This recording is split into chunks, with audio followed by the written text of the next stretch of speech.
It's 2025 and we're still not having important conversations with ourselves. Pharmacists, we need to sit up and tighten our belts because I don't see anyone talking about the NHS 10-year plan and how it relates to pharmacists in this current climate.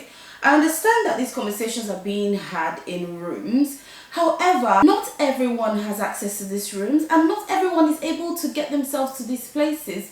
So we need to have some of these conversations out in the open where we can all begin to lend our voices and start to work together to shape the future of the pharmacy profession. I'm here to talk about the NHS 10-year plan, how it affects pharmacists, how the pharmacy profession would most likely be looking in the next 10 years, and how we can influence the changes that are going on and how we can position ourselves for success. Now, this video is not going to be lengthy because if I decide to go into every single thing, we're going to be here forever. So I'm just going to give you some of my thoughts, some of the information that has been put out there, and just, wrap it up by trying to see what you guys think. And let's start figuring out how we can work together, and key word is together, to ensure that we shift the face of the pharmacy profession going forward. So I've got my laptop here because I've got lots of information. I don't want to miss anyone or make any mistakes, so bear with me if I'm looking down. I'm just trying to read through what I've written down and the information I've got. I challenge you to share this video with somebody, leave a comment, or even just like the video, because this conversation needs to be stirred up. We need to be talking. You all know that I've been on here talking about my passion for the profession, and it just disheartens me when I hear people talk negatively about the pharmacy profession, and I see a space here for us to change the narrative. The order of this video is going to be, I'll talk briefly about the NHS 10-year plans and just give a few bullet points of what the themes are of this plan, and then I'm going to talk about what it's looking like for the pharmacy profession, and then I'm going to go into how we can begin to step into shoes that change and shift the face of the pharmacy profession towards the 10-year plan, and how in the next 5 to 10 years we as a profession can be a more prestigious group of people. We can be more effective and efficient in changing the face of the healthcare of even the United Kingdom. So what is the NHS long-term plan? Basically, this is a plan that was released in 2019 and it spans onto 2029. So it's actually been around for quite some time. I think I'm just really now noticing the shifts that are happening because it has started to affect so many sectors that I work in tandem with and I even work in. And I'm now starting to realize, wow, this does not exclude us. So we need to do something. This 10-year plan just tells us the way that the NHS is going to shift into a more futuristic NHS that incorporates innovation, ideas and technology. And also we know recently that the NHS England has been abolished, so all of that is all part of how this is going to all play out. The key themes of the NHS 10-year plan are prevention and population health, so there's going to be a shift towards prevention and preventative measures.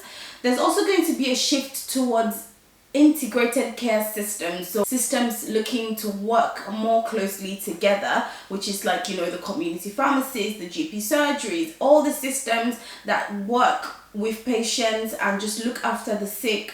These systems are going to look to start, being merged a bit more seamlessly and effortlessly. Then the next one is personalized care. Then we have digitization and innovation. This is a key one. And lastly, we have workforce transformation. Again, I'm not trying to make this video really long, so I'm just going to just brush through this quite quickly. If you want to have a read for yourself, I'm going to put a link in the information box below and you can go ahead and have a read of what the 10-year plan is. A lot of changes have happened after COVID because COVID brought in an era of technological advancement, of innovation, of change in how we see or how we saw the world. We now see things differently. So I don't know if you have started feeling it, but I have, right? In different workplaces, things are changing. I mean, recently we know that the ICBs have had to cut down their workforce significantly, as well as a lot of other places. This doesn't mean that there's no more work out there. We just need to change the way we're thinking. The first point is that the NHS is going to be embedding pharmacists into GP practices. We can see that this has already been happening as early as COVID eras. Pharmacists have started to go into GP practices, and this is happening more and more and more, especially with the emergence of pharmacists qualifying and graduating from university as independent prescribers. Pharmacists are now being taken up into GP practices. This is a good thing for us because it creates more jobs, it creates more opportunities, it creates an opportunity for us to lend our clinical skills to the GP practice population, people who go into primary care. There is now a greater demand for prescribing pharmacists, so which is why we've been seeing that they've been funding prescribing courses. They've been, the NHS has now ensured that people who are graduating from MPharm actually have the prescribing qualification, and this means a lot for us because a lot of us that graduated years ago are left behind, and we have to go and figure out how to take up this training by ourselves. I know it was a struggle initially because lots of people were like, well, what if I don't want to do it? Well, what if you don't want to be left behind? Well, what if you want to make sure that in the next 10 years you are still able to practice effectively and efficiently as a pharmacist?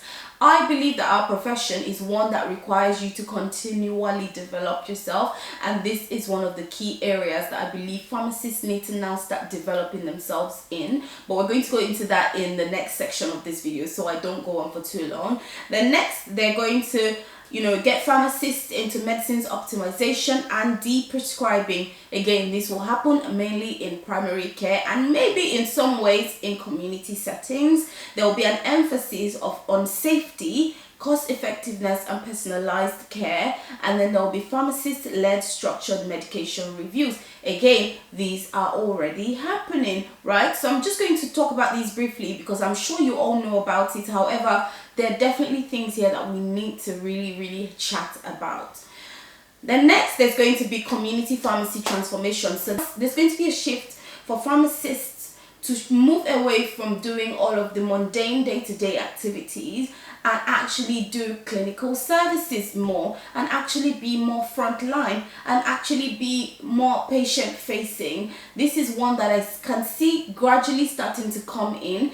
They have been trying, the NHS has been trying to push clinical services, but from the people I've spoken to, I can tell that there's a little bit of a pushback, right?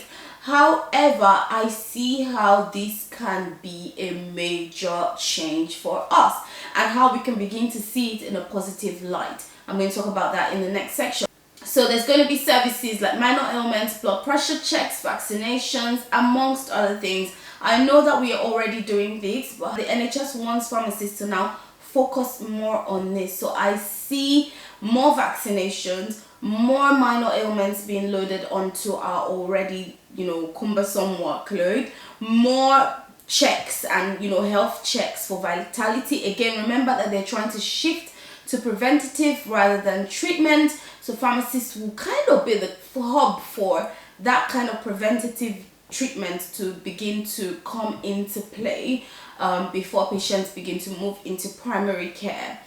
So next, pharmacists will be using tools like the NHS Spine. We already do that. However, NHS is looking to give pharmacists greater access to patients' medical records because this can inform changes, it can inform clinical decisions, it can inform, escalation, it can inform signposting, it can inform a lot of things, right? And lastly, the pharmacy workforce planning and training climate is going to be changing. There's going to be lots of IP fully funded training places, which we can already see.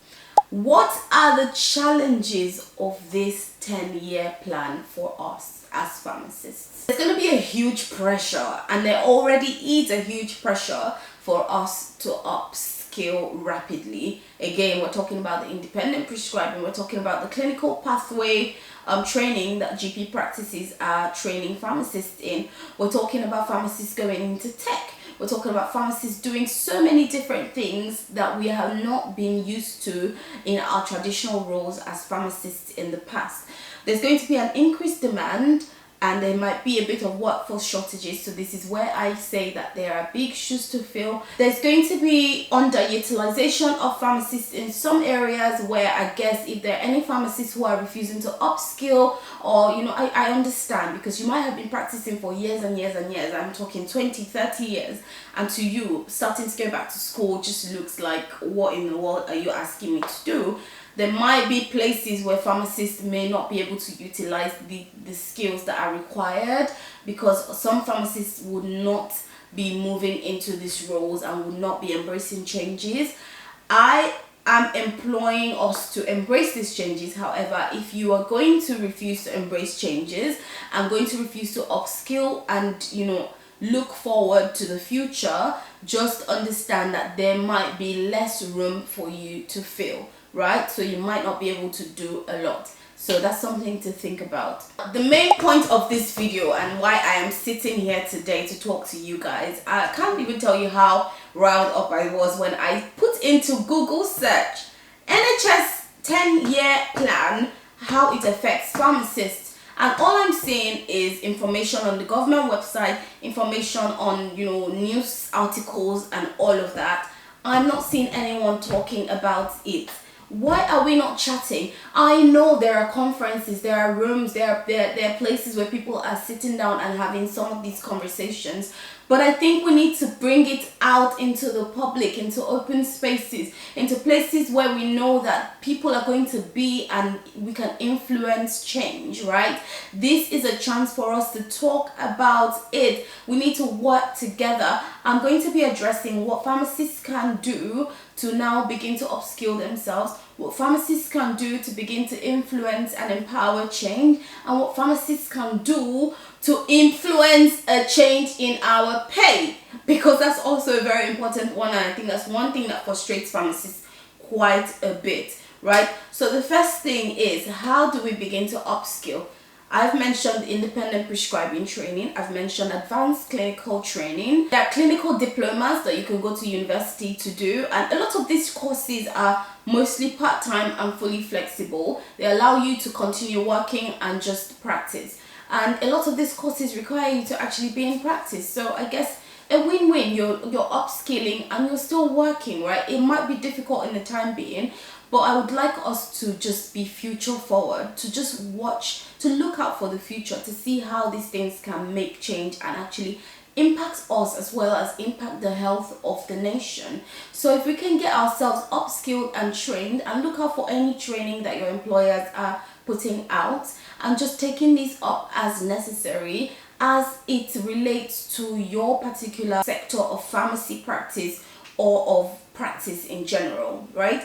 Now, the next thing I'm going to talk about is spaces that pharmacists can begin to fill.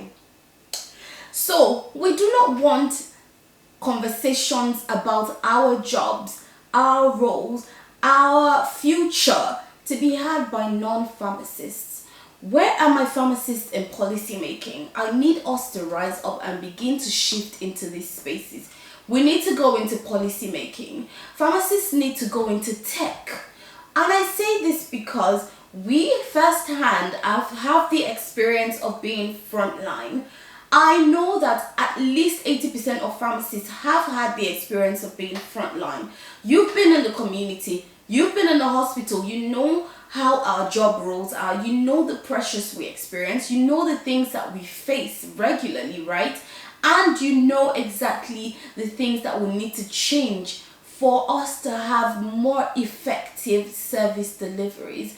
You need to take all of this experience, all of this information, and go into policy making, tech, because AI is coming, right? And you want to only have tech that really and truly addresses the problems that we are experiencing in practice.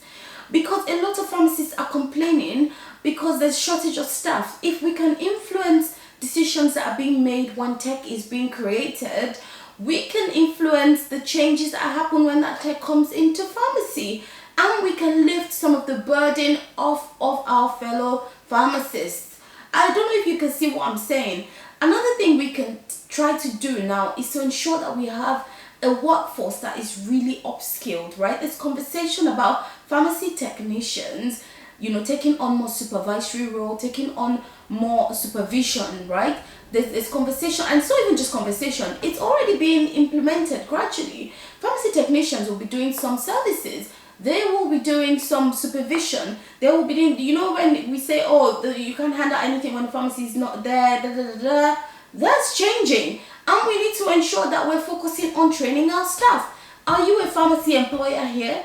Are you a pharmacy business owner? How are you training your staff? How are you helping your staff? How are you ensuring you only keep the right people? I know it's one thing to focus on making profit, because obviously you're a business and profit cannot be made. But can we see the bigger picture and try to see if we can get more competent hands on deck for things like this? Because overall, the pharmacist is going to be responsible for a lot of things. However, if you have competent hands, you are able to leave some supervisory responsibilities with the knowledge that this person knows what they're doing, right? So let's begin to look into how to train and upskill our staff.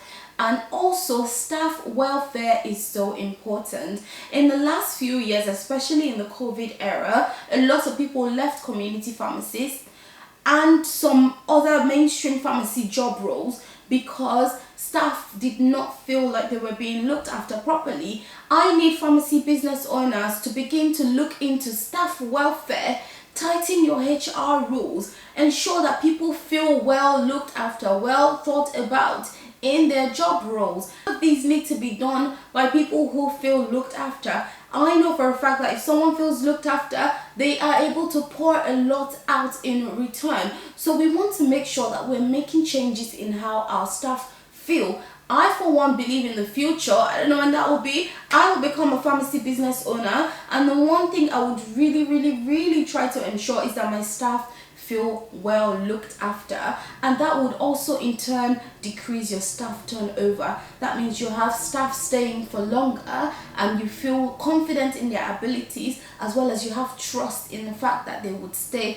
as long as you're looking after them properly. The next thing pharmacists need to do is to expand our minds. We need to expand our minds. We need to not be stuck in the roles that we are currently in or what we're already used to. We need to embrace new roles, because you never know, those new roles may be ways to really shift and change the culture.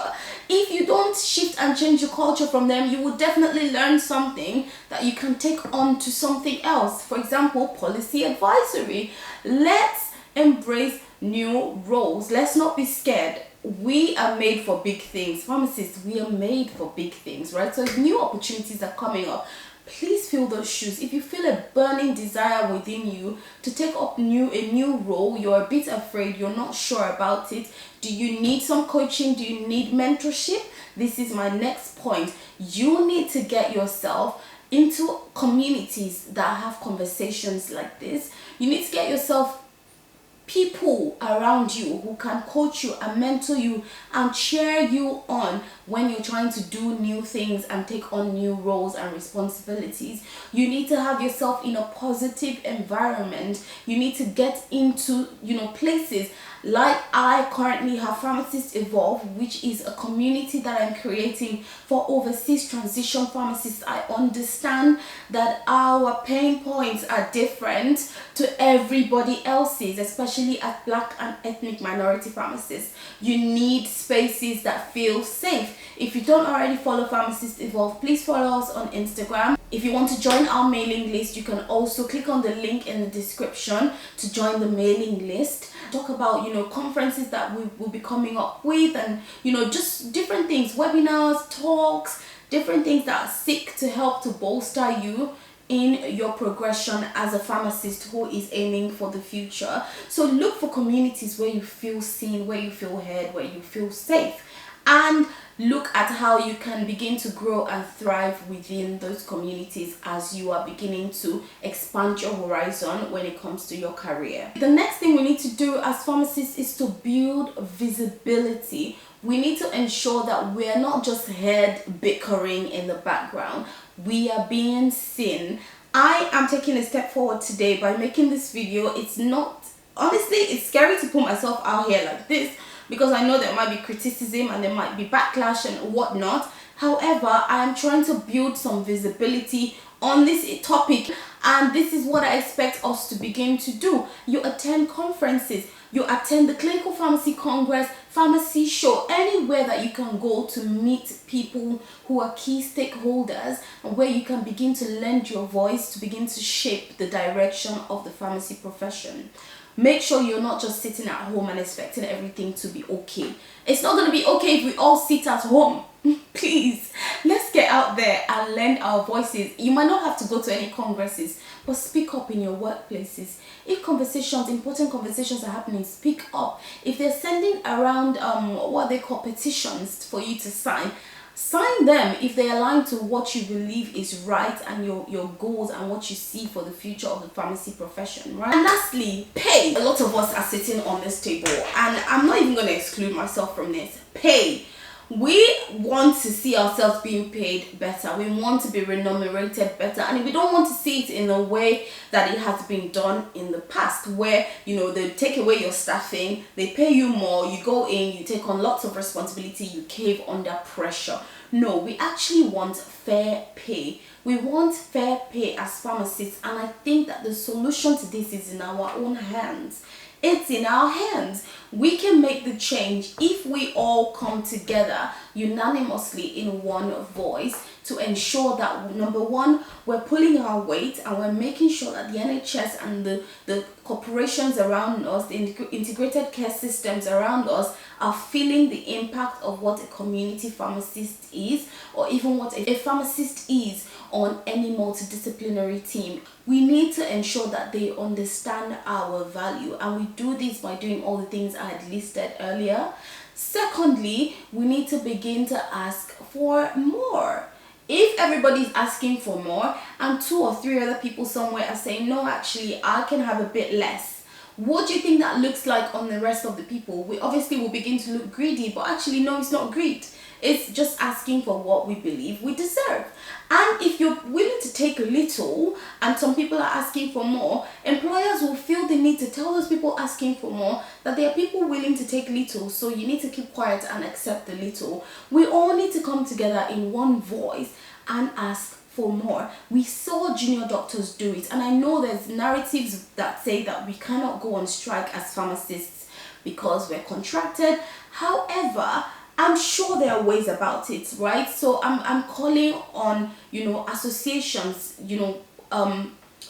bodies that represent pharmacists to begin to speak up on behalf of pharmacists. We all need to just keep going at speaking up for our rights and demanding better pay. And I believe strongly that if we continue on this trajectory, we definitely will see a shift in our profession, as well as in how well we're enumerated and in the public trust in pharmacists, in the public perception of pharmacists. So this is a video for me, you, everyone who's a pharmacist. I dare you to share this video, because I came here a little bit annoyed because I was searching for this thing and I hoped someone had sat down and talked about it, but nobody has. So let's begin to talk about it, not in conferences alone, in open spaces. Let's talk. Let me know what you think in the comments below, and please, pharmacy is changing. You don't need to wait for the system to recognize you. Start preparing now, right? Whether you're just entering the system or you've been in the system for long, this is our opportunity to lead, to influence, and to grow the profession, to make sure that in 10 years time we're not talking about the pharmacy profession the way we used to talk about it. Let's make change, guys. I hope to see you guys in my next video. Bye.